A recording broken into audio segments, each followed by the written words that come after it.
This is Music Band 0150, also known as Gary. And today I'd like to show you a very special cassette player that's primarily used for the visually impaired and blind.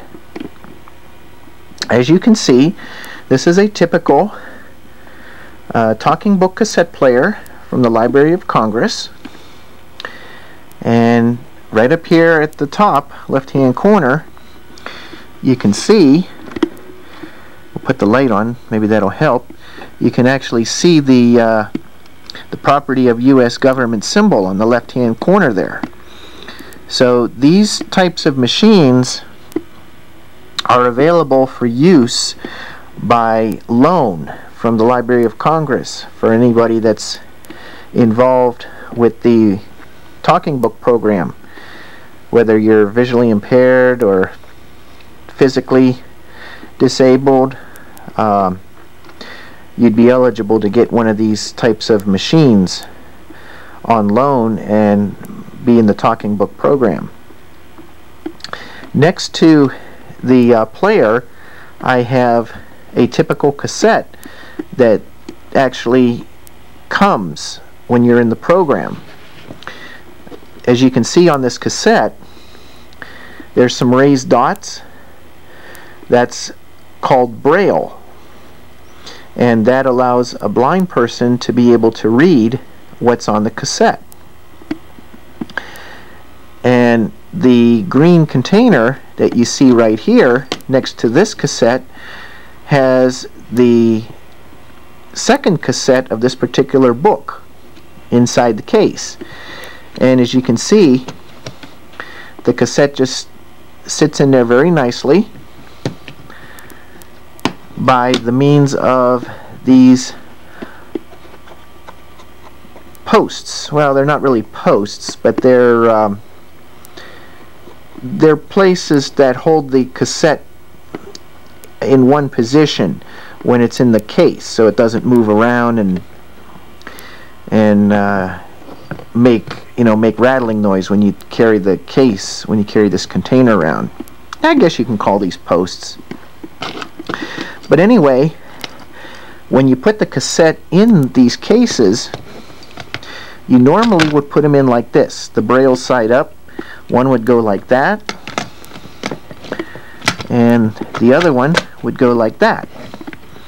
And then when you're ready to store it or actually return it, you just snap these little straps on, and then see, the cassette is secure inside the case. And then of course you have your label on the back or on the underneath side that you just turn over when you're ready to send the book back to the library. They're already pre-addressed and there's no postage or anything on these. So it really makes it nice for people like myself to get books on tape and be able to read them. So this is a particular book that I've been listening to for quite a bit, and I really enjoy it. It's called Star Wars, and I've seen the Star Wars movie, but I thought, well, I'd like to get the book too. So I've had this book for quite a while, and this is the cassette player that I use to play it on. So I'm going to go ahead and pop this cassette in and let you hear just a little sample of the book. Now what I'm going to do is make sure that my speed is set right, which it is on 1516. My speed control is normal, and I'm going to adjust the volume control accordingly. And the tone control, which is right here, I always like to leave all the way up so that the sound isn't muffled. And then this switch right here is the side selector switch. So when this is pushed in the left position, as you heard the gentleman say, this is side 1 of the cassette. Now if I flip this switch to the right, now it's on side 3. And just to prove it to you, I'm going to rewind the tape a little bit, if it will rewind.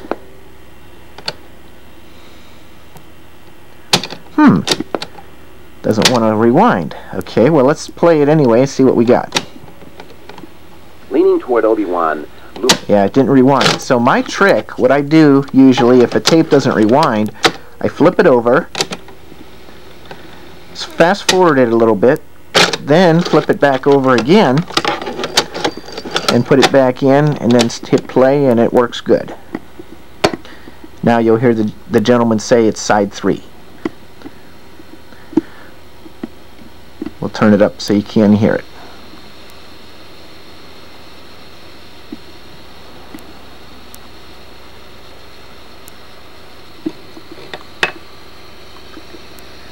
Well, you should be talking any minute.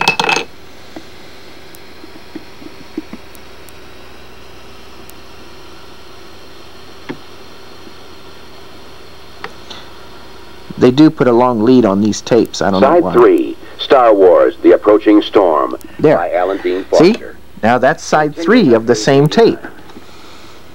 See, the way these tapes work is on the label they mark it as side 1. And then the unlabeled side, as you can see here, except for where it says property of U.S. government, they mark that as side 2, so that a blind person will know which side is which. And then as far as sides 3 and 4 go, because this tape also has sides 3 and 4 because of the way it was recorded and the way this machine can play those tracks, side 3 is the same side as side 1, and side 4 is the same as side 2. And then after they complete 4 tracks of recordings on one tape, then they go to the next tape. And this is actually the second cassette of this book. But notice that it starts on side 5, because these are 4-track cassettes, which in turn saves a lot of tape. And also by recording on the 15/16 inches per second speed, that also too saves tape, because at the slower speed these tapes average about 90 minutes on the standard speed, but on slow speed they can go up to 3 hours with 2 tracks and 6 hours with 4 tracks. So this cassette alone, by flipping it over 3 times and playing all 4 sides, it will play 6 hours at tops.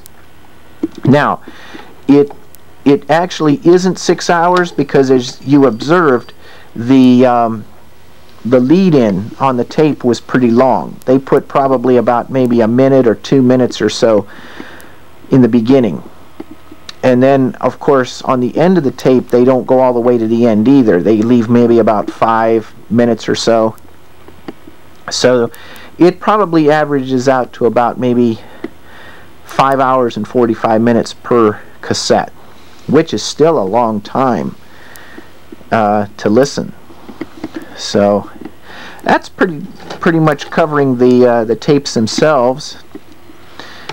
Now what I'd like to do in the next video is show you how the player actually works and the different functions, and we'll use one of these tapes to demonstrate that.